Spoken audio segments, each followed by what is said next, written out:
is where we make our stand.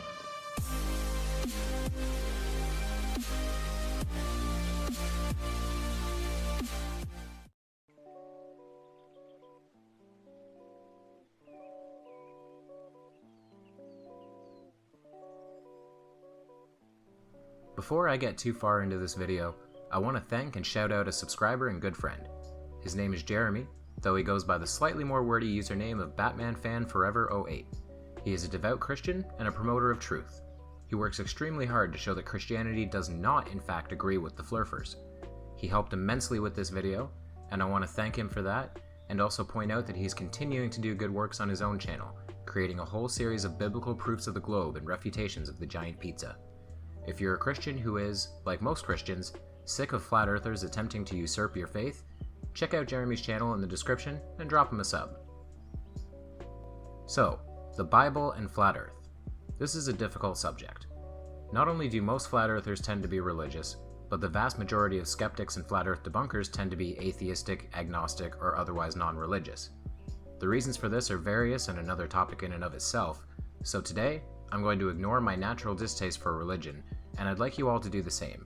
What I want to stress in this video is the majority of modern Christians do not buy into the flat earth lack of theory, and if they are so inclined, they can find ammunition against this sickness within their own good book. So, without further ado, let's go over 8 biblical words and phrases that flat earthers use completely wrong. Number 1. Firmament. The biggest and most important. There's no consistency to flat earth, hence why I detest calling it a theory. Some don't believe in the firmament, but most do. There is no space because the sky ends in a dome over our heads that separates us from the waters of heaven, or something. The idea of the firmament comes largely from Genesis 1:6. Then God said, "Let there be a firmament in the midst of the waters, and let it divide the waters from the waters." Of course, the Bible was not written in 17th century English. It's important to remember how many times the Bible has been translated, from what languages, by who, during what time period, and for what reasons. The word firmament is anglicized from the 4th century Vulgate word firmamentum. The Vulgate is a Latin translation of the Bible, commissioned by Pope Damasus I to revise the old Latin Gospels then in use by the Roman Church, and was in fact done by translators who held different text type preferences. Firmamentum was used to translate the Hebrew rakia, which I'm probably pronouncing wrong. This Hebrew word means nothing more than expanse, and refers to the expanse of the sky that God named the heavens. The further back one goes, the less evidence there is that this verse was ever in fact referring to any sort of solid object above our heads. The firmament, simply put, doesn't exist and was never posited to exist. Number 2. The four corners of the earth. Isaiah 11:12 says, "And he shall set up an ensign for the nations, and shall assemble the outcasts of Israel, and gather together the dispersed of Judah from the four corners of the earth." Of course, the implication here is that this must depict a flat earth, as a spherical earth categorically cannot have any corners. However, the word translated as corner is the Hebrew word kanap, which like many Hebrew words can be used in a variety of ways. In general, kanap is most frequently used to simply mean an extremity. The same word is translated as borders in Numbers 15:38, and in Job 37:3 and 38:13 as ends. If one wants to argue that this time the intention was to convey corners, then there are issues to contend with.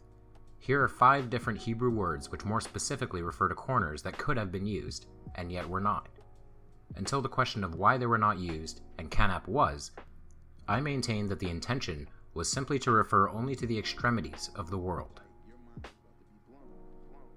3. Ends of the earth. The phrase ends of the earth appears 28 times in the King James Bible. Of course, a spherical earth has no ends, but a flat one would. However, Bible literalists tend to forget that idioms exist, and still existed back then. To explain for anyone who may not know, an idiom is a collection of words used in a way not deducible from the individual words themselves. For instance, the phrase "lend me your ears" has nothing to do with the literal borrowing of someone's ears. Additionally, putting one's foot in one's mouth refers to unintentionally saying something offensive or stupid. Every language in history has made use of idioms, and one of the difficulties of them is that they frequently do not translate well in other languages. For instance, this Russian phrase translates as "where the crawfish hibernate." and makes no sense to anyone who doesn't know about the fate of peasant criminals who were sent into freezing water and frequently died to retrieve shellfish for their Russian landlords. Ends of the earth is an idiom as well. It is intended to refer to the uttermost reaches of the inhabitable world, and is in fact sometimes used to refer to the people who inhabit these remote places, as seen in Psalms 67:7 and 98:3. Number 4. Pillars of the earth. Samuel 2:8 states that, "For the pillars of the earth are the Lord's, and on them he has set the world." This would seem to conform to ancient Hebrew cosmology in which the earth sits on pillars above Sheol, a place of punishment for the dead. However, it's very likely that the verse in fact refers to metaphorical pillars, as in foundational morals to live by, or even the princes of the world, or civil magistrates, who are frequently referred to as cornerstones and shields of the earth, because they are the means of cementing, supporting, and protecting the people of the earth. This notion is especially reinforced by the fact that Samuel 2 is a prayer being recited by an infertile woman who is asking God to bless her with a child. A good counter to Samuel 2:8 is Job 26:3, in which the earth is described as being hung upon nothing, which, I don't know about you, but that sounds like a sphere in the middle of empty space to me. Number 5. Circle. This is a classic for Bible flurfers. Isaiah 40:22 states that, "It is he who sits upon the circle of the earth," referring to God's place in the heavens above the earth. Of course, circle would seem to match the disc shape of Earth as seen in the flat Earth non-model. However, I would like to offer a counter in the form of a simple geometry problem. This is a question I can ask flat earthers about many things we can observe that I don't believe I've ever seen them answer honestly. What shape looks to the observer like a circle, no matter what angle it is viewed from? What would a spherical Earth look like to a being situated above it? The Hebrew word that is usually translated as circle is kug. It's found again in Job 22:14, where it is translated as vault in the New American Standard Bible. Clouds are a hiding place for him, so that he cannot see, and he walks on the vault of heaven. In many ways, kug seems to imply a three-dimensional object when it is used, and is in fact used for an entirely different word in modern Hebrew. Guess which word? Sphere. Number 6. Footstool. I know, it's on the face ridiculous, but bear with me here. Before I started this channel, I was watching a video with some friends by TigerDan925 about how the Bible proved a flat earth. We were laughing hysterically throughout it, because we kept noticing the way he was interpreting words literally, like pillars and foundation, but then we came to footstool. Isaiah 66:1. "The heaven is my throne, and the earth is my footstool." At this point, we paused the video and I turned to my friend, who had already saw it before, and asked, "He's not going to do what I think he's going to do, is he?" My friend only smiled and nodded. We unpaused the video and Tiger Dan said, "This is what a footstool looks like," cutting to a picture of, you guessed it, a literal footstool. Here's a simple fact for Bible literalists. If you're going to say everything is to be taken literally, you have a laundry list of contradictions and problems to deal with. It's a metaphorical footstool. That's all. Number 7. Heights. This is another bizarre one. Bible flurfers frequently state that the height of things like trees and mountains indicate a flat earth. For instance, Daniel 4:11, which reads, "The tree grew and became strong, and its top reached to heaven, and it was visible to the end of the whole earth." Of course, on a sphere, there is no way a tree could be visible from everywhere on earth. However, this is a moment in which we must remember the context of the passage. The 4th chapter of Daniel is actually an account of a dream had by King Nebuchadnezzar. The simple fact is that dreams do not follow logical rules or the laws of physics. Nothing in a dream needs to make sense, and no one should ever use an account of a dream as evidence for a lesson in geography. I hate to dream. Dreaming takes energy. Sleeping is supposed to be a relaxing affair. I lay down on the bed, it feels great. Next thing you know, I have to build a go-kart with my ex-landlord.